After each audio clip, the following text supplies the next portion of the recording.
औज़ु बिल्लाहि मिनश्शैतानिर्रजीम बिस्मिल्लाहिर्रहमानिर्रहीम। मेरा नाम है जी वकास और आप देख रहे हैं सी साइंस ट्यूट्स का चैनल। आज की इस वीडियो के अंदर मैं चैप्टर नंबर 2 जो है फर्स्ट ईयर का कंप्यूटर साइंस का वो आप लोगों के साथ शुरू करने जा रहा हूँ। अगर आप चैनल पे फर्स्ट टाइम आया तो चैनल को लाजमी सब्सक्राइब कर लेना है और घंटी के निशान के ऊपर क्लिक करके ऑल नोटिफिकेशंस को क्लिक कर लेना है। जी हाँ, ऑल नोटिफिकेशंस पे, ताकि जब भी कोई मैं इस चैनल के ऊपर वीडियो अपलोड करूं तो वो आपको एक मैसेज की सूरत में नोटिफिकेशन मिल सके। तो आज का हमारा जो लेक्चर है वो चैप्टर 2 के ऊपर है और चैप्टर 2 हमारा इंफॉर्मेशन नेटवर्क्स। ठीक है जी, ये चैप्टर आपका 11th क्लास के कंप्यूटर साइंस की इस बुक के अंदर चैप्टर 2 होगा और इसके अंदर इस चैप्टर का नाम है इंफॉर्मेशन नेटवर्क। इसके अंदर हम नेटवर्किंग से रिलेटेड बेसिक चीज़ें जो हैं जो कि आपके सिलेबस में मौजूद हैं उसके बारे में डिस्कस करेंगे। आज का हमारा पहला सवाल जो है वो है जी what is computer network. Computer network क्या होता है? कंप्यूटर नेटवर्क के अंदर दो या दो से ज़्यादा कंप्यूटर्स जो होते हैं वो एक दूसरे के साथ जुड़े हुए होते हैं। दो या दो से ज़्यादा कंप्यूटर्स एक दूसरे के साथ जुड़े होते हैं। क्यों जुड़े होते हैं? ताकि कोई इंफॉर्मेशन शेयर कर सकें। अब ज़रूरी नहीं है कि वो सिर्फ इंफॉर्मेशन ही शेयर करें, वो रिसोर्सेज भी शेयर कर सकते हैं। ठीक है, रिसोर्सेज से मुराद हार्ड डिस्क, ठीक है जी, उसके बाद सॉफ्टवेयर्स और प्रोग्राम्स भी हम उन्हें कह सकते हैं, ये भी शेयर कर सकते हैं।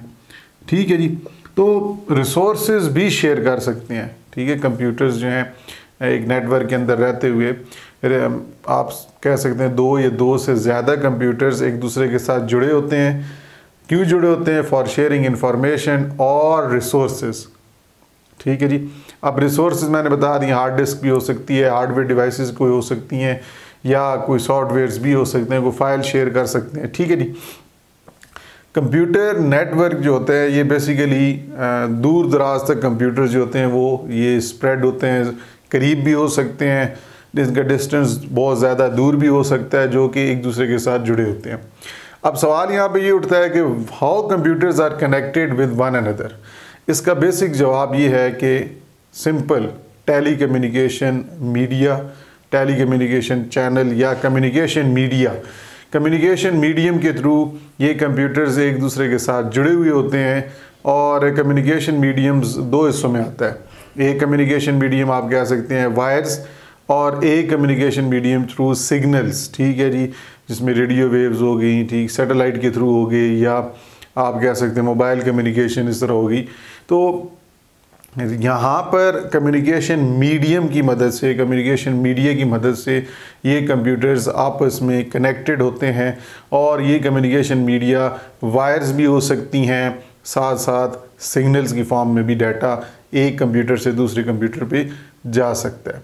ठीक है जी अब इसकी सबसे अच्छी एक एग्जांपल इंटरनेट खुद है। इंटरनेट क्या है? इस इंटरनेट के अंदर बहुत ज़्यादा कंप्यूटर्स एक दूसरे के साथ कनेक्टेड हैं। Why they are connected? Because they are wanted to share information to each other. ठीक है, एक दूसरे के साथ वो इंफॉर्मेशन शेयर करना चाहते हैं और इस वजह से वो एक दूसरे के साथ कनेक्टेड हैं। तो इंटरनेट सबसे बड़ी एग्जांपल है एक कंप्यूटर नेटवर्क की। तो कंप्यूटर नेटवर्क क्या होता है जी?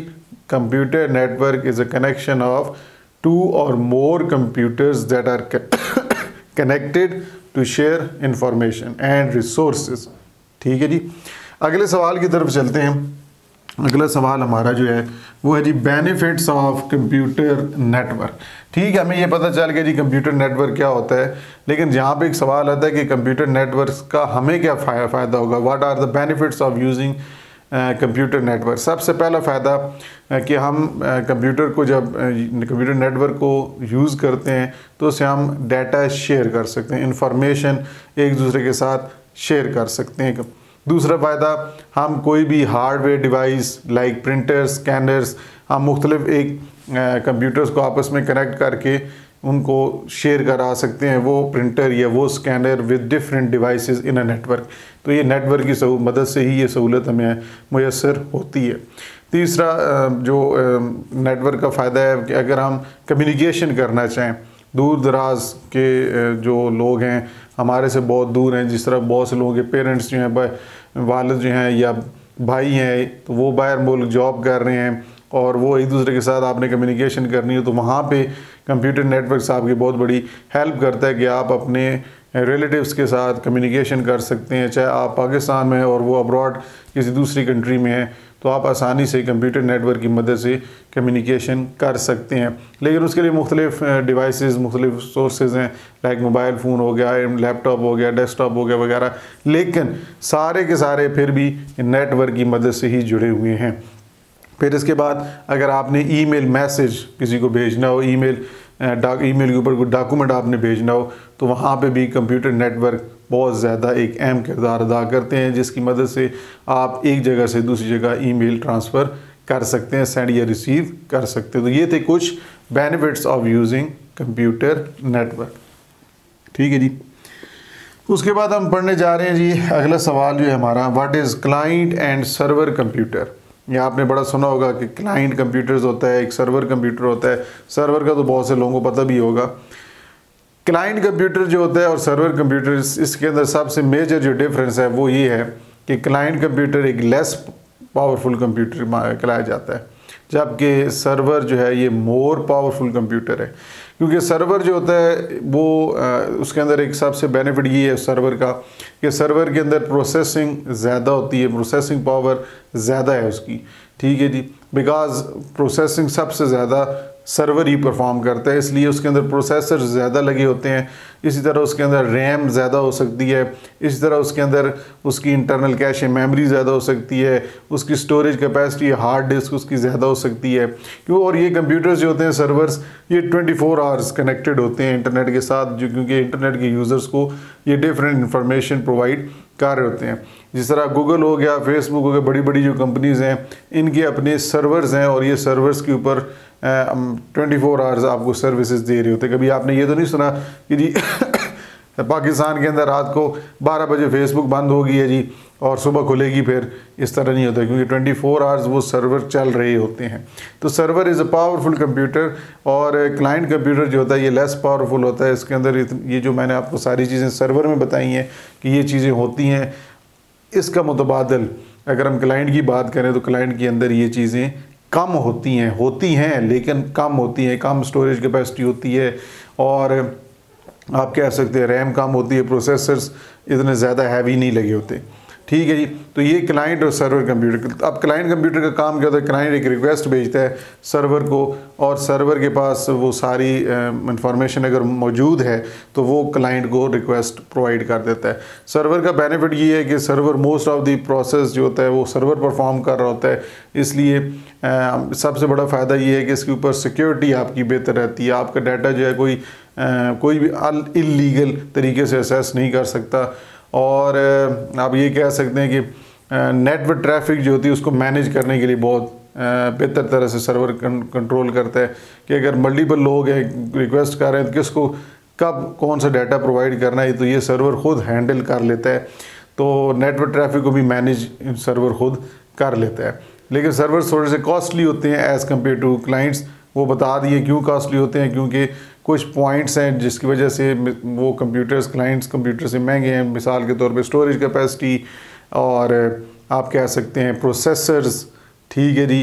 तो इसी तरह आप और भी मुख्तलिफ इसके अंदर डिवाइसेस की बात करें तो हो सकता है कि अगर कोई आप लोग एक्सटर्नल हार्ड डिस्क भी साथ यूज़ कर रहे हो सकता है उसके अंदर इंटरनल SSDs लगी हुई हों, सॉलिड स्टेट ड्राइव्स या हार्ड डिस्क ड्राइव लगी हुई हों, प्रोसेसर्स ज़्यादा लगे हुए हों, ज़्यादा कोर्स हों, ज़्यादा थ्रेड्स हों, तो वो वाले प्रोसेसर्स महंगे होते हैं तो वो मल्टीपल टास्क परफॉर्म करके दें। तो इसलिए सर्वर कंप्यूटर जो होता है वो पावरफुल कंप्यूटर माना जाता है। तो ये हमारा सवाल भी हो गया जी। उसके बाद हम अगला सवाल पढ़ते हैं जी, what is work group computing. Work group के बारे में तो आपने सुना ही होगा, मुख्तलिफ लोगों का ग्रुप जो काम कर रहे हैं मिलकर। ठीक है जी। वर्क ग्रुप क्या होता है, जिसके अंदर मुख्तलिफ लोग मिलकर काम करते हैं। लेकिन यहाँ पे एक लफ्ज़ है कंप्यूटिंग भी। कंप्यूटिंग लफ्ज़ निकला है, कंप्यूटिंग का मतलब जो आपको बेसिकली मैं बता देता हूँ, कंप्यूटर्स एक यहाँ पे आता है लफ्ज़ कंप्यूटर्स,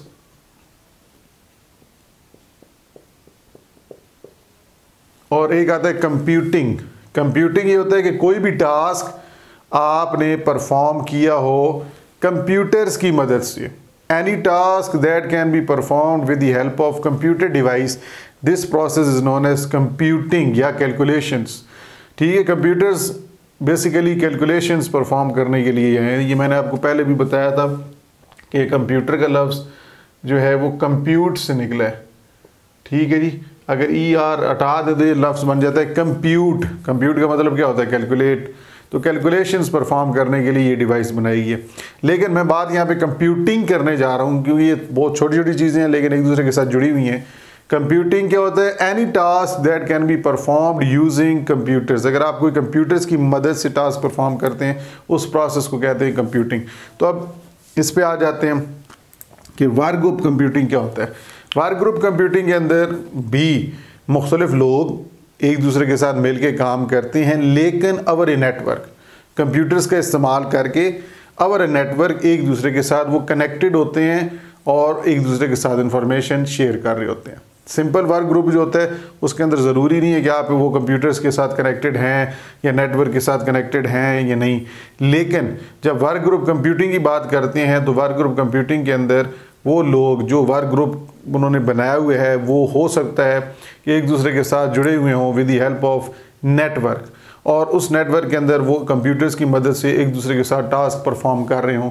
तो इस पूरी फील्ड को एक जगह पे रखा गया जिसको नाम दे दिया गया है वर्क ग्रुप कंप्यूटिंग, क्योंकि यहाँ पे सारे लोग मिल के फिर इकट्ठे काम करते हैं, एक दूसरे के साथ अपनी इंफॉर्मेशन शेयर करते हैं, एक्सपीरियंसेस और व्यूज़ एक दूसरे के साथ लेते हैं।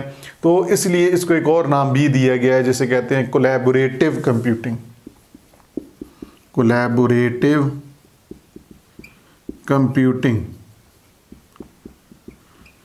ठीक है जी, आप वर्क ग्रुप कंप्यूटिंग को कोलैबोरेटिव कंप्यूटिंग भी कहते हैं। कोलैबोरेटिव होता है कि इकट्ठा, सारे इकट्ठे मिलके काम कर रहे हैं, तो आप इसको कोलैबोरेटिव कंप्यूटिंग भी कह सकते हैं।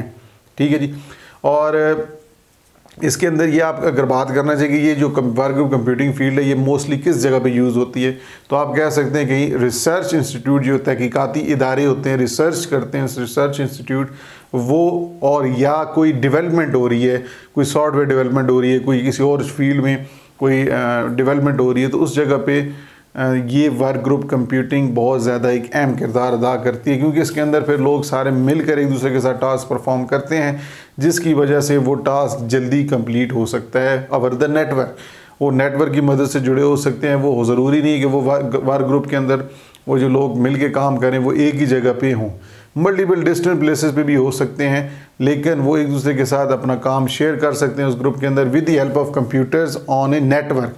तो this process is known as work group computing.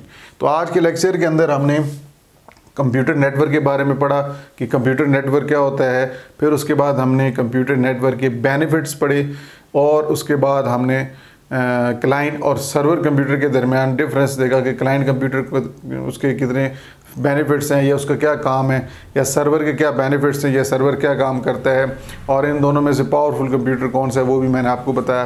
फिर उसके बाद हमने लास्ट टर्म पढ़ी वर्क ग्रुप कंप्यूटिंग, जिसमें मैंने आपको वर्क ग्रुप के बारे में अलग पढ़ाया और फिर कंप्यूटिंग के बारे में, और फिर इनको कंबाइन करके ओवरऑल ये किस शोबे के लिए इस्तेमाल की जा सकती हैं वो आपके साथ शेयर किया। अगर आपको ये वीडियो पसंद आती है, वीडियो को लाजमी लाइक कर दीजिएगा, कमेंट करके बताइएगा कि ये वीडियो आपको कैसी लगी है। कमेंट अगर आपके होंगे, आपके लाइक्स होंगे, उसकी बुनियाद पर नेक्स्ट लेक्चर आप लोगों के साथ शेयर किया जाएगा। अदरवाइज़ लेक्चर नहीं मैं अपलोड करूंगा, मैं फिर दूसरे प्रैक्टिकल्स की तरफ चलता जाऊंगा और सेकंड ईयर के लेक्चर्स शेयर करता जाऊँ। अब ये कंपटीशन आप लोगों के साथ है कि फर्स्ट ईयर के स्टूडेंट्स लेक्चर ज़्यादा देखते हैं या सेकंड ईयर के। जो ज़्यादा व्यूज़ आएंगे, ज़्यादा लाइक्स आएंगे, उनके वीडियो नेक्स्ट अपलोड की जाएगी। तो इंशाल्लाह नेक्स्ट वीडियो में आपसे मुलाकात होती है। तब तक के लिए अल्लाह हाफिज़।